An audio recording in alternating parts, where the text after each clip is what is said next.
This is the Killen Report, and I'm Michael Killen, the host. And we all know there's a new president in Washington and a new administration. And I've been thinking a lot about what impact that administration has on California, the United States, energy and climate policies. So I've invited James Sweeney, and he is the head of an important center at Stanford, the Precourt Energy Efficiency Center. Also, he is the head of the Silicon Valley Energy Summit that is coming up shortly. And that's going to be the focus, his upcoming event. And also, he's a fellow from the Hoover Institute. So he's planning his June 23rd Silicon Valley Energy Summit 2017. And I want to ask him what impact the new administration is having on his thinking about what he's going to present in this VIP Energy Summit. Jim, as you know, Michael, it's always a pleasure to see you. And before we begin, Steve Schneider, who's not with us any longer, one of the great climatologists, wife, Terry Root, was over my house one day, and she started to talk about you. And she said, "You are a good soul." And I thought that was a good person. A lovely compliment. And then recently, I did a TV show with Paul R. Ehrlich, a man who works in the same organization, Stanford, as you do, or now he's an emeritus. In the interview, he talked about you, not a lot, but he said, "You are a good soul." I would like to know, why do two different people say that about you? They're both confused. No, I don't think they are. Yes. Look at these. These are both people who've been friends of mine. Terry Root is such a warm person. She's now in Florida, and so we miss her there. Paul Ehrlich is still very busy. Lots of good ideas out there, and we all have similar environmental values. So I think that's many of the things that have come up. Okay, so I've been associated with you with, is it 6 energy summits? Yeah, already. Yes. How many more are you going to produce? You don't know. One a year until we stop. Okay. Now, I'm sure when you're planning this big one for June 23rd at Stanford, you have themes in your mind, and of course you are affected by what's happening in Washington. You know, what's your plan for? You have a theme for the new one? Yeah, this summit really is focusing on the interplay of the big 3 issues for energy that we pay attention to: the economy, the environment, and security. These have always been the central themes of energy policy. Right now, this current administration is focusing on security. How do we create independence? That happens to be Project Independence came from Richard Nixon and Gerald Ford. So it's a continuation. So we're bringing up security issues, economic issues are fundamental, and the environment issues for energy is really all central. So let me see. The structure you have in your head as you put your plan together is security, economics, and the environment. And you're building your keynote speakers, and usually George Shultz and Bill Perry, both senior statespersons of this country, are usually your honorary. But both men are very on and year. Are they going to be at your event? We're not sure about George. Bill Perry is supposed to be in Japan that day, so I suggested, why don't you just stop by from Japan for the conference, and he can go back to Japan. But he didn't like that idea. Okay, so I'd like to go to the structure you have in your head, and you started out with security. And when you when you say security, are you thinking about the military to make sure the military has good access to energy as the ships go and the planes go flying around? Is that the extent of your vision of security? That's part of the vision of security. Part of the vision of security is getting to a point, as we're reaching now, where foreign countries cannot use energy as a weapon against us by reducing our imports. But what we're going to talk about at this summit, is more grid security. We're fortunate that we have Michael Burbridge, who's the president and CEO of the California Independent System Operator. They run the grid. The thing that has to keep them up at night is security of our electric grid. We have John Wellinghoff, who used to be the chair of the Federal Energy Regulatory Commission. Those are just a couple of the speakers. We'll also have another session on how to keep the businesses and homes secure with the growth of the Internet of Things, the Internet of Everything, where the appliances are talking to each other. How do we maintain security for our electrical system when we have the appliances that can talk with each other, the refrigerators that can send out malware? So if my refrigerator is connected to the internet and my other world of Internet things, every one of those devices is a gateway into the internet and a gateway to cause trouble. Unless we do have the right security on those and the right security system, you bet. We see stories about people's security systems having infected with malware, and they're out putting malware on other systems. We've had refrigerators that have sent out malware. And it's not the refrigerators that choose to do that. It's just bad people out there put malware on devices that are not well protected. So how do we make sure we have the right protection as we move forward? And we're talking about billions and billions and billions of devices, and devices that get manufactured with the malware. No, usually they're not manufactured with the malware. They're usually manufactured without as much security as you'd like, and some bad actor halfway across the world perhaps hacks into them and installs malware that causes them to create malware in others. It's really pernicious. So if it's the manufacturers that are creating products and services that are not providing the security enough, what do you do about that? Is that what you're going to? I don't know. That's one of the things we're going to talk about. How should we be moving forward? Now, there's many companies that really pay tremendous attention to this, and in fact, they probably can't talk about all of the things they've done for fear of breaching security. And so many companies are paying attention, but it's not 100%. Okay, so you mentioned two men a little while ago who are, among others, that are going to focus on raising the awareness of the great threat of different threats to knocking down our electric grid. That's right. And they're more than anything going to talk about what are the threats we have and how are we protected and how safe are we really.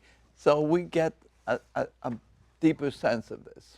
So is it, for the security, one of the main areas is the threat of hacking and cyber threats, including those that are created by machines and stuff that are attached that are just cause problems? Are you going to look at electromagnetic pulses? No, probably not. That would be a little bit too esoteric. But there's physical threats for the grid. Many people remember the Metcalf transformer that was attacked by many bullet shots into it. And that we could reroute the grid around that transformer bank or that substation. but it could have been a probe to see if you can shut down Silicon Valley. So there's physical and cyber threats, and we want to focus on that. That's one of the themes. Okay, now, a little while ago, that'll be interesting. I actually find, you don't know this, but I have a computer background. And you understand the problem then? I think I understand the problem. I don't understand the solution, though. But a little while ago, you also said of the three elements, your triangle, that is your thinking for this new event, what about economics? Well, there's some real economic changes that we're all facing in Silicon Valley. Right now we have the Peninsula Clean Energy Authority and the Silicon Valley Clean Energy Authority, which will become local providers of electricity. People in San Mateo County and Santa Clara County, many cities, most cities in those, unless they opt out, will have those as the retailer of electricity. We have in Marin County and Sonoma County very successful clean energy authorities. So that's a whole economic structural change in energy. We have a session on investing in energy technologies and financing. Well, could I just stay on the economic? Yeah. So I think you're talking about a whole new group of distributors of energy to us retail customers, and it's giving us choice, and it distributes decision-making or suppliers. And so this is a great threat to organizations like PG&E? No? Yes? It is a threat to the retail part of PG&E. They're working with the clean energy aggregators, but now consumers in most of Santa Clara County and in San Mateo County will have a choice of their electricity retailers. They won't have a choice of who brings wires down the street. It's going to be one set of wires. But whether their electricity is going to come from Peninsula Clean Energy Authority or Silicon Valley Energy Authority, one of those, or PG&E, or other investor-owned utilities, but PG&E around it, is going to be a choice. So they will have choice now. The driving force behind choice is people who want to really get clean energy. Is that that's money? That's part of it. And they're all called clean energy authorities, and they have intention of having contracts to get cleaner form of energy. So that's a driving force. But another driving force is personal choice, consumer choice. Instead of having only one provider of electricity that you can work with, you'll have two providers, and you can make a decision. So local choice is also an important issue in there. Yeah, and now you have also the environment as your third element of your structure for thinking about what you want to present at your June 23rd Silicon Valley Energy Summit. Yeah. Recently, the California legislators passed SB 32. We've already had AB 32 in place that requires California to reduce its carbon emissions by 2020 down to 1990 levels. This would require California to go 40% below the 1990 levels by 2030. So that's going to, if we implement that, and it's a law saying we must, it's going to have potentially profound effects on all of us. So, and it's done for the environment to reduce carbon dioxide. So we'll have a session exploring that.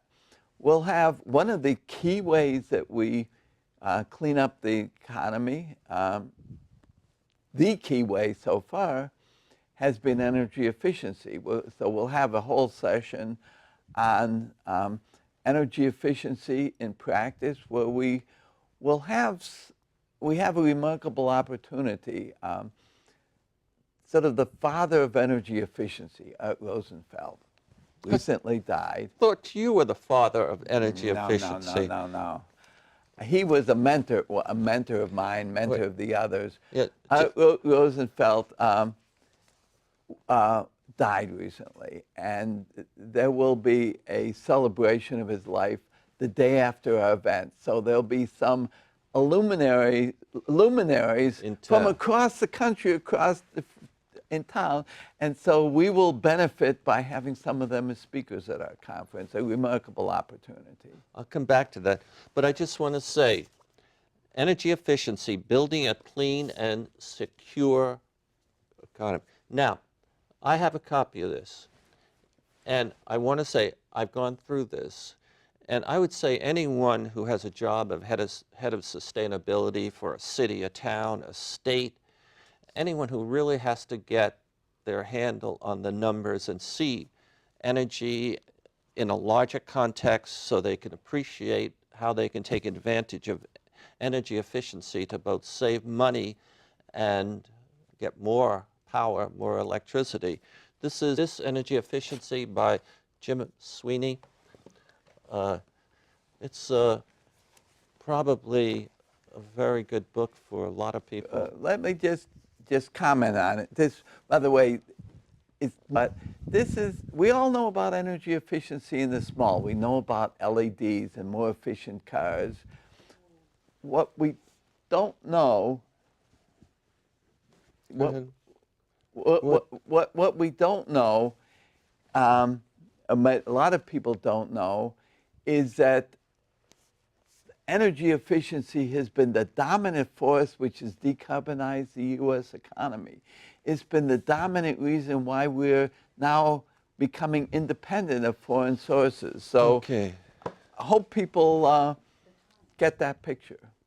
And although we know the new head of the EPA has encouraged reducing mileage standards for automobiles, and that's a little troublesome, but California, which is a big part of the economy, is going to go its own way and keep high, strong requirements for energy efficient cars. But that reminds me, just an antidote, I was thinking about Volkswagen.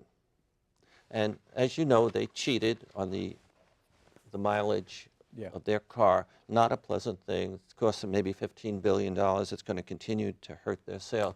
Do you think it would be a good idea if Volkswagen was to get behind and promote the California more progressive energy standards to help make up for their past action and to improve the quality of their brand?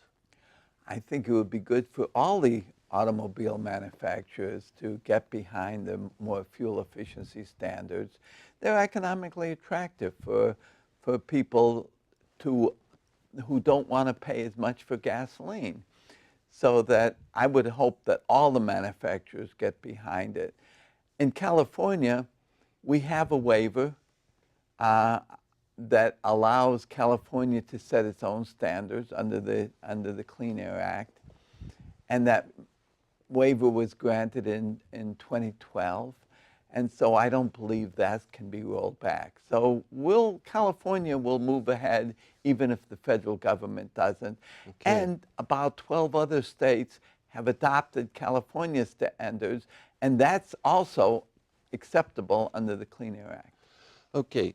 So on June 23rd, for your 2017 Energy Summit at Stanford in that palatial building, the Arriaga Alumni Conference Center, your themes, your structure is security, it is the environment, and it is economic, all wrapped around the use of energy. And you're expecting some luminaries to also show up as a result of the passing of a man you who was the father of energy efficiency, and now he's not. And Yeah, great person. okay, so now I'd like to ask a question. When you look out at your competitors, organizations that put on energy efficiency or energy summits, you know, I'm not in the business as much as you by any means, but I have yet to see another organization putting on energy summits that take what Paul Ehrlich said, a more complete approach, not just appealing to people's logic, but using art, cultural, other aspects of our culture to try to educate, inform, and influence. Who else does it besides you? Well, I don't consider it competitors. We have the Silicon Valley Leadership Group has an energy and sustainability summit that they put on, and we're quite cooperative with them. There are other different types of conferences. I don't know of any that's really like this, but what's quite different, and you just touched on it, is I think we're the only one that every year features some very provocative and interesting original art. Now, my question to you, what art are you going to bring this year to the Silicon Valley Energy Summit? A minimum of 2. But for the lobby, I'm bringing a 24-foot painting called Resilience of America in the Era of Trump. The Resilience of America. And it is a painting that uses the infinity sign as a basis for thinking about the sustainability of America. And then it has little different anecdotes or whatever of threats striking that sustainability. And I decided that Trump, you know, he's a novice president, et cetera, and has some other attributes that, you know, we need to consider. I have included him as a threat, along with climate change and some other, you know. So that one is coming 24 feet, 5 foot. And then from hanging around with you a bit, you know, I asked you why you made this book a year or so ago, and you said to me, well, George Shultz asked you to make. He made me do it. He made you do it. And, you know, I said, why in the world would he want you to do it? And then, you know, talking to some other folks around the Hoover Institute, I discovered that he was working on a plan to give recommendations to the new president. This was before Trump was elected, and also to the Congress to help these new folks to develop effective energy and climate change policies. So I looked over George's shoulder, and without asking you any direct questions, or our friend Bert Richter and some others, I conjured up what I believe are the 5 elements, key elements of George's policy, and I have interpreted them on a painting as big as this one. And I was hoping Shultz is going to speak, because you know, he'd probably be talking about his recommendations. Yeah. I don't know whether he'll be here for sure, but what I do know is that those paintings will stimulate conversations, just as they have in each year in the past. And that's one of the wonderful, it's not just artwork, it's artwork that stimulates conversations and thought, and that's what these will do again. And that reminds me, could I have a photo of the first painting that James Sweeney was kind to put at his event several years ago? It's Sustainability, 24 feet.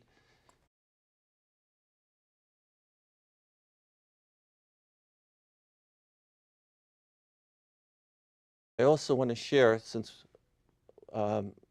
we've had a relationship now for, I don't know, 7, 8 years, yeah. And I've always tried to have you as a guest, and I hope somebody from your team before June 23rd is also a guest, and we'll go into some other aspects of what you're going to do. But when we first started, I think one TV station aired my show, this one for Atherton, Menlo Park, Palo Alto, Stanford. And now there are a couple of syndicators who plan to expose this show to about 100 television stations across the nation. Spectacular. That's great and well deserved. Thank you. Thank you. Well, Well deserved. you have honored me greatly. So we are getting, I guess we've had a problem putting up the photos. I'll put them up. One of my assistants will put them up momentarily, but we're going to end soon. So Jim, I'm getting ready to be at your event on June 23rd, and I also want to say, you know, I happen to be a little bit of a shy person, believe it or not, but every time I walk into your event, like a stranger, the people are so welcoming. Your team is such a lovely group, and the people who are there are always so open, and I always feel so good, and I always meet so many nice, interesting people. Ladies and gentlemen, I'm Michael Killen of the Killen Report. My guest has been James Sweeney. He is the head of the Precourt Energy Efficiency Center at Stanford. He's a Hoover Fellow. He is the head of the Silicon Valley Energy Summit. And I hope to see you on June 23rd at Stanford. Thank you. Thank you.